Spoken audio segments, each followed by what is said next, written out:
En medio de gran expectación se realizó el Encuentro Nacional de la Empresa en ADE 2024, evento que reunió a los principales representantes del sector privado y que comenzó con las palabras del presidente de la República, Gabriel Boric. En su discurso, lo hemos estado revisando también, el mandatario llamó a aprobar el pacto fiscal y la reforma previsional. No es majadería, es convicción, dijo el mandatario, quien además se comprometió a promover un acuerdo amplio para reformar el sistema político. Vamos a hablar de otros temas, para eso estamos en el estudio con la ministra vocera de Gobierno, Camila Vallejo. Ministra, gracias por acompañarnos, ¿cómo le va? Muchas gracias, Nicolás, por la invitación. Espero que podamos abordar todos los temas. Hay harto tema, así que vamos de inmediato con lo que fue esta mañana en ADE. El presidente comenzaba su locución haciendo la analogía del fútbol, de los equipos rivales, de que la previa ha estado muy caliente, con la pierna arriba, y habla finalmente de llegar a acuerdos, de jugar en el mismo equipo. Le hago la pregunta a usted, ¿esta previa se sintió en el pasillo de la ex Casa Piedra? ¿De alguna manera como una enemistad, una tensión entre las partes? No, en lo absoluto. Me tocó estar ahí, había buen ánimo, obviamente que había mucha expectación por todo lo que ya sabemos del clima previo, palabras cruzadas a través de la prensa, pero al final yo creo que hubo las condiciones para que, como fue, se desarrollara la jornada en un muy buen tono y sobre todas las cosas dibujando como horizontes comunes, que es lo que necesitamos. Si el presidente cuando dice juguemos como la selección, es que independientemente de nuestros equipos de fútbol o los partidos propios que tenemos que jugar para nuestros propios sectores, para una determinada empresa, un sector político, pensemos que el crecimiento tiene que ser para el conjunto del país y que tiene que generar cohesión social, que tiene que generar mayor inclusión, mayor igualdad y que el crecimiento se vea reflejado para todo y todo. Y por eso habla de juguemos como la selección, porque al final es un crecimiento que tiene que servirle a todos nuestros compatriotas a lo largo y ancho del territorio nacional. Ahora, claro, usted mencionaba, también lo decía el presidente, por supuesto, que en los días anteriores, a través de la prensa, a través de las conferencias, también de las juntas de accionistas por parte del empresariado, hay un diagnóstico complejo, pero quiero quedarme con lo que fue también en ese minuto en ENADE, la intervención del presidente de la CPC, Ricardo Mebes. No ha sido una crítica directa, digamos, a la administración, pero sí ha sido un diagnóstico que se veía bien negativo, o por lo menos de alguna manera con muchos temas pendientes. Mire, nosotros lo que podemos destacar es que hubo, en términos generales, un buen ánimo de dibujar horizonte. Primero, y lo decía, por ejemplo, Carental, que hay que reconocer que estamos mejor, que las cifras dan cuenta de que hemos estado creciendo, que no es suficiente porque tenemos que crecer más, y eso es como un consenso, ¿no? Evidentemente no hubo recesión económica, nuestro país está recuperando la senda del crecimiento, pero el 2% no nos puede conformar. Tenemos que apuntalar todas las actividades en materia de inversión pública, privada, con desarrollo estratégico, no es solo invertir por invertir, sino que con un objetivo común. Crecer por crecer, digamos. Claro, no es, o sea, que queremos crecer porque sin crecimiento no podemos hacer que las familias trabajadoras tengan empleo, ¿cierto? Y que se produzcan mejores condiciones para financiar políticas Ministra, públicas. pero había un cambio en el relato del gobierno, porque al inicio del gobierno, desde distintos sectores se decía, bueno, el crecimiento no es la gran prioridad. Y de alguna manera muchos dicen, ahora es, bueno, la primera prioridad la seguridad, eso lo tenemos claro, urgencia, pero el crecimiento, en las palabras del presidente Boric, se nota una mirada distinta, digamos. ¿Hay un cambio de enfoque ahí? No lo comparto. Para nosotros, siendo un gobierno de izquierda progresista, nos interesa mucho el progreso del país. O sea, somos progresistas y creemos que tenemos un estancamiento productivo de hace mucho tiempo porque la economía se ha ido estancando. Y para poder salir de ese estancamiento, lo que tenemos que generar es industria moderna. Y si te fijas en el programa de gobierno, ya se venía planteando cómo aprovechar, ¿cierto?, nuestros recursos naturales no para vender simplemente commodity, ¿no? O no para vender solo la materia prima, sino que para meterle innovación, ¿cierto?, mayores capacidades tecnológicas, para que ese desarrollo que se genera con el desarrollo de la industria, en este caso litio o hidrógeno verde, ¿no?, también se impacte positivamente en los territorios. Royalty Minero logró eso. Hubo 20 años demandando royalty minero. Lo logramos resolver con un acuerdo. Se decía que esto iba a desincentivar la inversión minera. Cuando se destrabó el acuerdo de royalty, la inversión minera aumentó. Y tenemos una inversión del 7,7, la más alta de los últimos 4 años, en minería. Y el royalty está llegando a los territorios, ¿no? O sea, son recursos de la minería que se están redistribuyendo. Porque la discusión del proyecto de royalty, que duró su buen tiempo, generaba incerteza principalmente porque no se sabía en qué se iba a terminar y que la certeza termina cuando finalmente hay una ley de royalty, lo decía el mismo sector minero, digamos. Es que eso refuerza lo que queremos señalar, que si tenemos sin resolución lo del pacto fiscal, vamos a ir en la incerteza, porque si no lo resuelve nuestro gobierno, va a ser una tarea de un próximo gobierno. No va a desaparecer la necesidad de ver cómo redistribuimos de mejor manera la carga impositiva para seguir financiando seguridad, para financiar los cuidados, para financiar la reducción de los tiempos de las listas de espera, ¿no? Porque una cosa es decir cuántas personas hay en lista de espera, pero el tema no es la cantidad de personas, sino que el tiempo que se demoran en atenderse. Y todo eso requiere recursos, por lo tanto, lo que nosotros necesitamos es justamente que el diálogo vaya apuntando a los objetivos para resolver con acuerdo estos temas, pues si no vamos a vivir en incerteza. Entonces, diálogo el llamado a aprobar pensiones, sí, claro, y iba eso, el pacto fiscal busca decir, cerremos este tema para seguir avanzando como país. Claro, pacto fiscal, reforma previsional, y es un tema evidentemente que está ahí. El punto es, si hasta hace una semana el presidente Boric hablaba de soberbia paternalista, ¿cómo eso también puede fluir en términos de acuerdos y diálogo? Entendiendo también que desde el otro sector, voy a poner el empresariado como una figura, obviamente también hay dardos que son bien relevantes. Y si lo llevo a la política, por supuesto que ahí hay una polarización que es bastante evidente. Bueno, por eso, a ver, hay que sacarse los prejuicios de lado y lado, ¿ah? Porque a nosotros se nos ha señalado a través de la prensa, no la prensa, sino que las columnas, muchas columnas, opiniones en medios donde dice que no creemos en el crecimiento, que no creemos en el desarrollo, que no creemos en la alianza público-privada, que son epítetos que no se condicen con lo que somos y lo que hemos empujado. Y por lo tanto, cuando uno habla de eso, el presidente decía soberbio y paternalista cuando se acusaba a nosotros, por la edad que tenemos, yo ya estoy a punto de cumplir 36 años, ya no soy la joven de 24 años de la dirigencia estudiantil, ya tengo mi edad, pero se nos decía, son muy jóvenes, no tienen experiencia, no saben hacer las cosas. No, tenemos acá no solamente la voluntad, sino que las herramientas para empujar cambios, pero no podemos obviamente hacerlo solo si no nos permiten en el Congreso avanzar, si solo se sostiene la crítica por los actores externos al Parlamento. O sea, busquemos, independientemente de las diferencias, los acuerdos que nos permitan hacer que nuestro país avance, con certezas para los inversionistas, evidentemente, pero también las certezas para la gente. Porque cuando solo vemos negativa, por ejemplo, en materia de pensiones, se nos dice nada seguridad social, ni un solo peso de seguridad social, son solo líneas rojas, y que lo que termina generando es que no avancemos en lo más ahora, nada la oposición se para habla mejorar y las se dice pensiones que existe ahora. la pensión garantizada universal, aumentemos la pensión garantizada universal. ¿Es un argumento que ¿Y está cómo ahí? se financia la pensión garantizada? Ahí ustedes dicen con pacto fiscal. Con pacto fiscal. Entonces, y el pacto fiscal son más de 14 proyectos de ley. No es solo aumentar los impuestos a la renta de quienes ganamos más de 4,5 millones. Cumplimiento tributario. El cumplimiento tributario, que está avanzando, es el proyecto, por ejemplo, de permisos. Ahora, pero la gran muralla es el tema de los impuestos, el aumento de impuestos. De hecho, en el mismo ENADE, desde el empresariado, 1, 2, 3 personas, pero se nota desde ahí, el subir impuestos a las empresas es un tema que no da lugar a discusión. Y esto también se traduce en la discusión política, digamos, ha dicho de parte de distintos parlamentarios, que son los que finalmente discuten las leyes. O sea, nosotros no estamos subiendo impuestos a la empresa, estamos subiendo impuestos a las personas de altas rentas.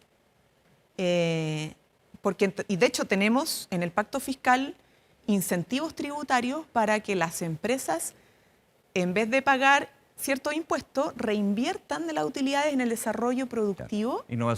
Innovación y desarrollo. Entonces, no es así. Lo que estamos diciendo es que las personas de más alto ingreso, que no es la clase media, insisto, personas que ganan sobre 4,5 millones de pesos, puedan aportar un poquito más porque necesitamos financiar muchas necesidades para darle certeza a las personas también. ¿Pero no ha sido captado esto por el empresariado? Le pregunto directamente. ¿O hay un tema más ideológico? Al mismo tiempo voy hablando de ideología. ¿Verdad? Mira, más que juzgar si ideológico o no, efectivamente es de los puntos sobre los cuales hay más negativa, ¿no? Pero claro, al final esto se legisla también en el Parlamento. Ahí tenemos que generar también acuerdos importantes, porque el pacto fiscal tiene ese componente de los impuestos a la renta. Mira, imagínate que hasta organismos internacionales, Fondos Monetarios Internacionales, dicen que hay que subirlo, hay que ponerse un poco más, ¿no? es de la gente que tiene más alto ingreso. Incluso hablan de las empresas, Claro, ¿no? aquí se habla del peligro de la fuga de capitales. Es que si uno se pone en nuestro país, al final los impuestos que se pagan y los impuestos a las personas, comparativamente hablando, no estamos en los países donde más se paga impuestos. ¿Ya?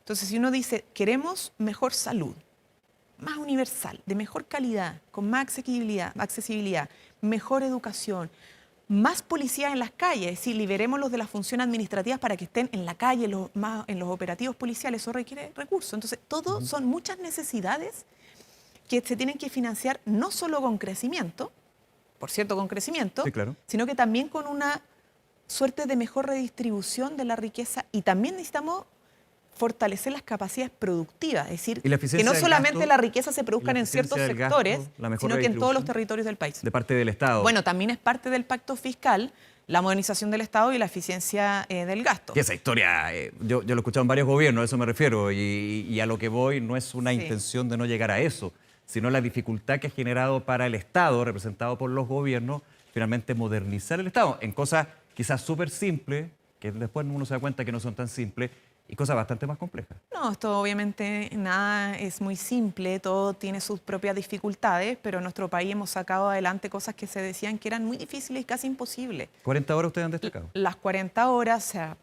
yo recordaba, porque hoy día es una conversación en todas partes, porque como se va a empezar a implementar mañana la primera reducción de horaria, ya está en boca de todos, pero recordemos que hace un tiempo atrás se decía que esto no iba a pasar, que era un sueño hermoso, pero que no iba a ser una realidad, que era imposible. Sin embargo, lo Proyecto que hicimos usted posible. impulsó como parlamentaria con la diputada Cariola, hoy presidenta de la Cámara, de hecho. Con la diputada Cariola hoy presente y que se hizo posible, bueno, porque el presidente Gabriel Boric dijo esto va a ser parte de nuestra agenda prioritaria porque la ministra de Trabajo se jugó por eso, Sí. con la colaboración del ministro de Hacienda y porque hubo una capacidad también del sector de la oposición de decir, ok, nos abrimos a esto, busquemos fórmulas. ¿Cómo ve usted las críticas que salen de Ujú. esto a días de que entre en vigencia la ley de 40 horas con la reducción de una hora? Críticas, dudas, esto como que no se... O sea, mira, siempre hay sectores que le buscan como la quinta pata al gato a la ley, pero esto tiene un respaldo igual importante de los trabajadores y trabajadoras, que necesitan más tiempo, no solo para descansar, que es lo mínimo, ¿no? Sino que también para hacer más vida en familia, para tener vida en pareja, para tener vida en comunidad. Propio tiempo. O sea, es más tiempo, el derecho al tiempo es clave también para un país desarrollado, ¿no? Y para que también sea más productivo. Varias empresas ya lo han implementado incluso antes, y sobre todo las pymes, antes de la entrada en vigencia de la ley.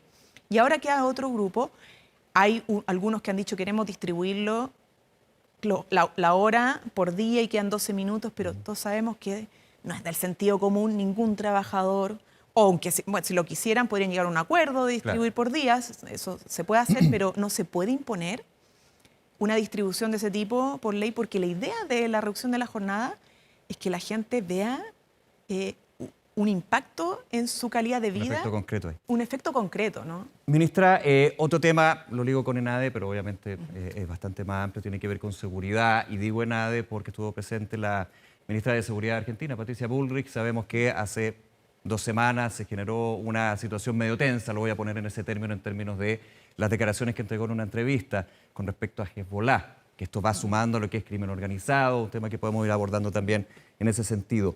Ahora, tuvo una reunión con la ministra Toá, el gobierno dio por superado el impasse. Durante esta tarde, de hecho, en Clarín revela parte de este informe de 14 páginas. Está bien detallado, hay varios temas que, independiente de eso. Quiero preguntarle, yo sé que es una información reservada, una conversación reservada también entre las dos ministras, las dos autoridades, pero ¿el gobierno queda conforme con lo que ha sido la presentación que hace la ministra Bullrich al respecto, con respecto a este tema de Hezbollah? Es que, más allá de la conformidad, sostuvieron un diálogo, una conversación, la ministra del Interior se refirió al respecto. Es raro que una información reservada termine apareciendo en un medio, pero independiente de eso, lo importante es que aquí la ministra del Interior ha sido clara en señalar que es información ya conocida y general. ¿No hay nada nuevo? No hay nada nuevo y nada que sea un antecedente para afirmar que nuestro país tiene algún tipo de amenaza de la actividad de Hezbollah o de Ahora, grupos la asociados nota a Hezbollah. habla principalmente de el uso de empresas o el establecimiento de empresas en Chile para financiar lo que podrían ser actividades terroristas. En Chile, podría ser en cualquier otro país. Vuelvo a ver, estas cosas hay que ser cuidadoso. Primero, es reservado, no me puedo pronunciar en detalle de lo que ha sido trascendido en prensa, pero reafirmar lo que hemos sostenido y lo que ha dicho la ministra del Interior hace algunos minutos atrás. No hay ningún antecedente para sostener o afirmar que nuestro país tendría algún tipo de amenaza por la acción de grupos asociados a Hezbolá o directamente de Hezbolá. No. Ahora, siempre estas cosas, también para tranquilidad de la audiencia, todo esto siempre se está monitoreando por los organismos de inteligencia, ¿cierto? Y por la información que las propias policías a nivel internacional proveen. Y con la dificultad de monitorear y poder localizar estos grupos, digamos. Hay un tema con respecto a la ley de inteligencia. Pero no hay nada, no hay ningún elemento nuevo adicional que haga afirmar este temor que se ha ido, o sea, instalado, ¿no? Perfecto. Ahora, ministra Bullrich, también con respecto a la situación de Galvarino Pablaza, el gobierno de Argentina va a hacer todo lo posible para que finalmente llegue a Chile ante la justicia. ¿Cómo lo ve el gobierno también? Esto se ha dado en otros gobiernos, en otras administraciones. Recuerdo la administración de Mauricio Macri en su minuto, pero aquí la ministra Bullrich decía, este país no va a albergar asesinos. ¿Cómo lo toma el gobierno también? Bueno, usted conocía la posición del gobierno en esta materia. De hecho, el propio canciller, estábamos hoy día en una pauta en el Gobierno Informa. Sí. Se refería al caso. Estos procedimientos tienen mucho que ver con el trabajo entre la Fiscalía, el Poder Judicial, pero la Cancillería y nuestro gobierno han manifestado que esto es una buena noticia. Lo dijimos anteriormente, creo que hace un año atrás, respecto a este mismo tema. Y bueno, vamos a ver los resultados de esa voluntad, porque entendemos que además depende efectivamente de otros poderes de ambos estados. ¿Pero ver avances? Esperamos que, o sea, eso es un avance, pero es una declaración. Por lo menos la declaración de intenciones. Exactamente. Es un avance y lo consideramos positivo y así lo manifestamos hoy día por la voz del propio canciller. ¿Cómo nota usted en esta reunión de NADE lo que es lo decía Ricardo Meves, recuerdo muy bien, el impuesto de la delincuencia? Lo puso en términos económicos, pero entendiendo también que más que económico es una situación social, de inseguridad. El gobierno ha sido enfático en los recursos, en las distintas acciones. El presidente destacaba también lo que ha sucedido, por ejemplo, en la macrozona sur. Ahora, ¿sigue generando una percepción de inseguridad? ¿Estamos en una crisis de seguridad? ¿Cómo lo ve usted también? Bueno, por cierto, de hecho eso ha implicado que hayamos generado el mayor aumento en seguridad de los últimos años. O sea, el primer año aumentamos 4,4%, el segundo 5,7%. Vamos a lograr renovar el 100% de la flota vehicular de las policías al término del periodo de gobierno. Creo que llevamos el 50%, si no me equivoco. Tenemos un plan nacional contra el crimen organizado, una fiscalía supraterritorial que logramos aprobar, leyes contra el crimen organizado, ley contra el narcotráfico. O sea, estamos tratando de actualizar y modernizar las capacidades del Estado para enfrentarse al crimen organizado. Si lo que ha pasado durante la última década es que el crimen organizado evolucionó más rápido que el Estado para enfrentarlo. Entonces, la tarea nuestra es robustecer las capacidades institucionales del Estado en recursos financieros, humanos, claro, en infraestructura para enfrentarlo. Los resultados no son inmediatos, pero empezamos a ver una tendencia que es positiva, como lo que pasó con los homicidios. Estamos viendo una tendencia a frenar el alza de los homicidios, falta, pero si sostenemos esto y seguimos trabajando en unidad y con acuerdos para robustecer la capacidad del Estado, vamos a lograr mejores resultados de manera progresiva. Y la seguridad, más allá de la analogía impositiva, yo creo que la seguridad es un derecho, ¿no? Porque ¿qué es lo que pasa con la población cuando siente miedo? Se inhabilita, sí, claro, de ejercer otros derechos, ¿no? Entonces termina siendo un problema de cohesión social y desarrollo integral. Sus visiones, sus sueños también. Entonces hay que verlo desde ese punto de vista. Es tan importante no solo desde el punto de vista como de la afectación misma directa que puede tener la persona, sino porque el derecho a la educación, el derecho al trabajo, sí, el derecho al esparcimiento, que los niños estén en una plaza, por ejemplo, y no encerrado en una casa solo en el teléfono porque no pueden salir por miedo a las balaceras, es un problema mucho más complejo que solo si lo miramos desde el punto de vista de la seguridad como policial, ¿no? Inhabilita el ejercicio de otros derechos. Por eso nosotros nos hemos tomado en serio. Es cierto que tuvimos que reforzar la agenda de seguridad los primeros meses que ingresamos al gobierno. Teníamos propuestas, pero tuvimos que reforzar bastante más porque nos encontramos con una situación más crítica a nivel institucional de la que esperábamos, ¿no? Las fronteras no tenían ningún tipo de protección, los puntos de control estaban abandonados, una infraestructura muy deteriorada, muy botada. ¿Hemos logrado fortalecer eso? ¿Quiere decir que ya hicimos todo? No, queda todavía mucho trabajo por hacer. Y en esto es clave lo que decía anteriormente del... Yo sé que algunos pueden reírse y que parecemos majaderos en esto. Pero la PDI, que ha jugado un rol importante, más allá del caso del exdirector general, ¿Sí? los operativos que ustedes ven todos los días por los medios de comunicación, los operativos policiales son de Carabineros, la PDI en conjunto con la Fiscalía. La PDI es una labor tremendamente importante, que a veces es súper silenciosa porque no se puede anticipar los avances como de los peritajes, pero está teniendo resultados. Y queremos más de eso.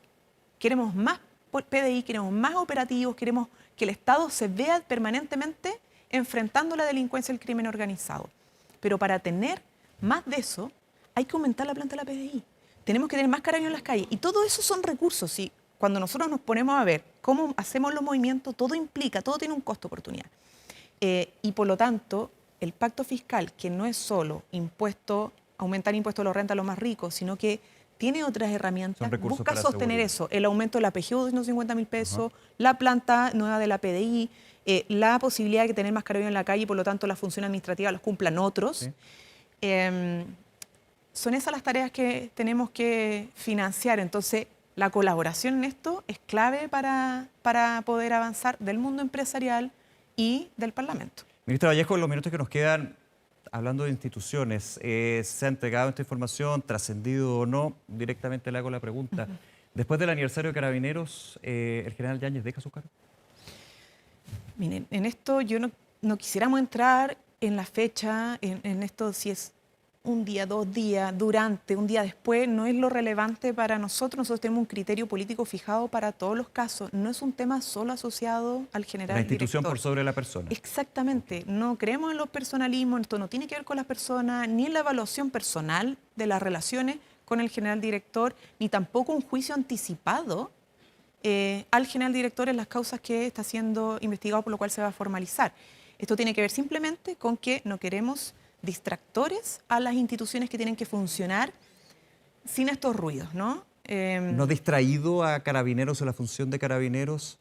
Porque ha generado ruido, han habido recursos judiciales legítimamente presentados por parte del general, evidentemente. ¿Eso ha tenido efecto a juicio del gobierno? O sea, todos los días tenemos que hablar de esto. Por ejemplo. Por ejemplo. O sea, en este minuto estamos hablando de eso. En este minuto estamos hablando Claro, de esto, claro. Está bien claro, pero al final, independientemente, insisto, no es un tema personal del nombre y apellido, sino que necesitamos instituciones conducidas por personas que no tengan otros distractores, porque termina distrayendo a la institución. Y esto lo podemos hacer porque estamos hablando de personas que son de designación exclusiva y nombramiento exclusivo del presidente de la República. Distracción y no empañar, No son... porque algunos dicen puede empañar lo que es la función de Carabineros en la institución. Recordemos que todavía no ha sido formalizado, evidentemente hay un tema ahí. Muchos ponen el ejemplo del antiguo director de la PDI. Hay un caso completamente distinto y obviamente hay que ponderar eso. Pero ¿distrae, no empaña? O sea, es que depende de la mirada política que se pueda tener del caso, de los casos judiciales, ¿no? Y eso puede haber opiniones diversas. Para algunos sí empaña, para otros no necesariamente. El tema aquí... No relativizo las causas que aquí están involucradas, porque son causas bien sensibles, bien son delicadas. Causas sensibles, pero insisto, nosotros con esta decisión no hacemos un juicio anticipado porque es un criterio más político que procesal, ¿no? Nosotros no estamos diciendo aquí castigamos a uno porque eventualmente los van a formalizar, ¿no? Mañana podría ser un ministerio, un ministro, un subsecretario o otro director de otra institución que dependa en su nombramiento del presidente de la República. Lo que necesitamos es que estos temas no terminen siendo distractores o sean utilizados todo el tiempo en el debate que nos distraigan, ¿no? Y la institución de Carabineros necesita seguir siendo fortalecida. Ahora, pero hay una certeza de que el día de la formalización, no quiero hablar de días para que se entienda, pero que la formalización en base a ese criterio es un punto clave o un punto de inflexión, digamos. Exactamente. Y en esa conversación me imagino, no me meto en la conversación privada del presidente con el general, pero ¿ha estado en eso, ha estado ahí? Es que lo hemos dicho públicamente, ¿sí? Este criterio que se le ha puesto hasta la ministra del Interior, claro. tuvo hartas críticas y decía no maten a la mensajera, si lo que está haciendo la ministra es expresar un criterio del O gobierno. sea, fue la primera que lo dijo, digamos. Sí, pero es un criterio que ella transmite que una decisión del gobierno que la compartimos todos, o sea, está a nuestro juicio bien sustentada y que tiene evidentemente como punto de inflexión el momento de la formalización. El detalle de si es el día exacto no es, insisto, como lo más relevante. Aquí hay un criterio que es del gobierno, a algunos les podrá gustar, a otros no, es legítimo, Que se pero aplica en a todos cualquier aquellos funcionario ámbitos... público. No es a cualquier funcionario público, nosotros no estamos hablando de los que son electos democráticamente. No, no, Por no, ejemplo, no. en el debate Sí, que se abrió... Es bueno ese punto, porque se abrió el debate justamente a aquellos que son elegidos democráticamente. No, porque Es fueron distinto. elegidos por la gente. Claro. Aquí hay una designación por parte de autoridades públicas. Exacto. Esa es la diferencia. Esa es la diferencia. Porque sería ir en contra, digamos, del voto. ¿Se Exactamente. entiende así? Tú lo has dicho. Ya, ahí, Es el sentido lógico de esto, ¿no? Son personas que son de exclusiva confianza del presidente, que son designados por el presidente o removidos por el presidente porque están en marco sus atribuciones y no por, insisto, hacer juicio anticipado de carácter penal, nada por el estilo, sino que simplemente es un criterio político para no distraer la importante función que tienen las instituciones sobre las cuales tienen que conducir. Ministra Camila Vallejo, varios temas que conversamos. Muchas gracias nuevamente por acompañarnos. Muchas gracias por la entrevista. Que esté muy bien. Hacemos una pausa. Hay más informaciones. Seguimos aquí en Canal